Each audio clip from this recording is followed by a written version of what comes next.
All right. Welcome in, everyone, to our deep dive today. Yeah, excited to be here. We're going to be talking about this idea of guidance and success. Mm. Specifically, we're looking at this through the lens of faith. Yeah, I like it. Big topic. And we've got two really interesting sources that we're going to dig into. Okay.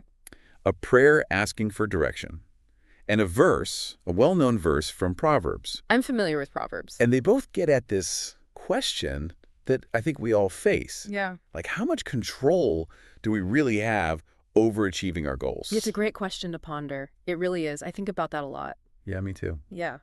So let's just jump right in with the prayer. Okay. This is the prayer for guidance. All right, It says, Lord, I pray for your divine direction to lead me in the path of success according to your will. Powerful. What stands out to you about how this is worded? I mean, right away, I think the thing that jumps out to me is just this beautiful kind of mixture of humility, someone kind of coming before a higher power and saying, hey, I need some guidance, I need some direction. Mm. But at the same time, there's this ambition there, right? It's not just like guide me. Yeah. It's guide me in the path of success. Like there's a goal in mind. Yeah. Yeah. They want something. There's a destination. And I think that's something that we can all relate to, right? We all have these goals and aspirations, and we want to achieve them. But there's also this acknowledgement that maybe our own definition of success isn't always the right one or the most fulfilling one. Mm. So I love how this prayer kind of balances those two things. Yeah, it's like, I have goals, but I'm open to those goals maybe changing. Absolutely. If there's a different path out there. 100%. Yeah. It reminds me of, I don't know, probably 5-6 years ago, there was this job that I really wanted. Mm. Like, it was the job, this is what I'm going to do. Right. And I was so focused on getting this job, I put all my energy into it. And I didn't get it.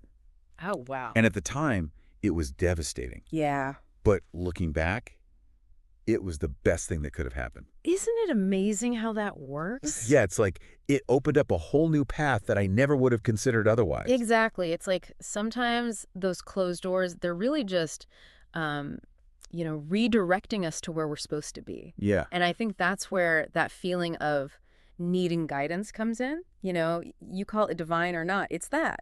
Yeah. When we hit those crossroads in life, it's just natural to want that reassurance that we're making the right decision, that we're heading in the right direction. Totally. Yeah. Okay, so let's move on to this Proverbs verse. Okay. This is one that a lot of people have probably heard before. I think so, yeah. Trust in the Lord with all your heart, mm-hmm. and lean not on your own understanding. In all your ways, submit to him, and he will make your paths straight. Man. Mic drop. What do you think? It's powerful. I mean, that idea of surrender, right? Like that's really what it comes down to, isn't it? Mm. This idea of trusting in something bigger than ourselves, trusting in a plan that we may not fully understand. Mm. It's a tough thing to do, though, isn't it? Like to really let go. It is. I think we all struggle with that, like wanting to be in the driver's seat. Absolutely. Yeah. Have you ever had like moments in your life where you were fighting against that? Oh, all the time. All the time. I think one of the biggest challenges we face, really, is that our own understanding is so limited. Mm-hmm. We make decisions based on what we know at the moment, based on our fears, based on our ego. And oftentimes that can lead us down paths that don't really serve us in the end. Yeah, I can definitely relate to that. And it makes me think about, this part of the verse where it talks about straight paths, right? Right. Does that mean like if we truly trust, everything's just going to be smooth sailing, like no bumps in the road? That's a really good question. Yeah. I think that idea of straight paths, it's interesting, right? Because it's not necessarily about a journey without any obstacles or challenges. It's more about aligning our actions with a deeper purpose or a set of values that we hold dear, even when things get tough. So it's not about avoiding the storms. Exactly. It's about having the right, compass to navigate through them. I love that analogy, yeah. It's like, think about building a house. Okay. You have a blueprint, right? That's you right. have a vision for what you want to create. But, storms might come along. Yeah. Challenges and setbacks, things happen. Yeah. The blueprint doesn't guarantee a problem-free construction process. Right. But it helps you stay on track, right? Well, it helps you stay focused on that ultimate goal. That's a really good way to put it. Yeah.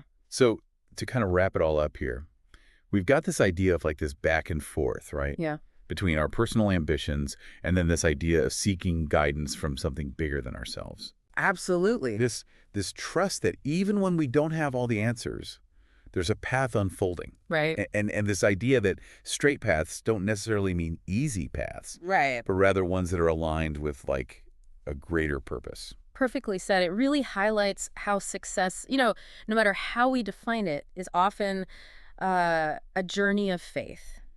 Faith in ourselves, faith in our values, and faith in something beyond our immediate understanding. Really well said. What resonates with you most from this conversation?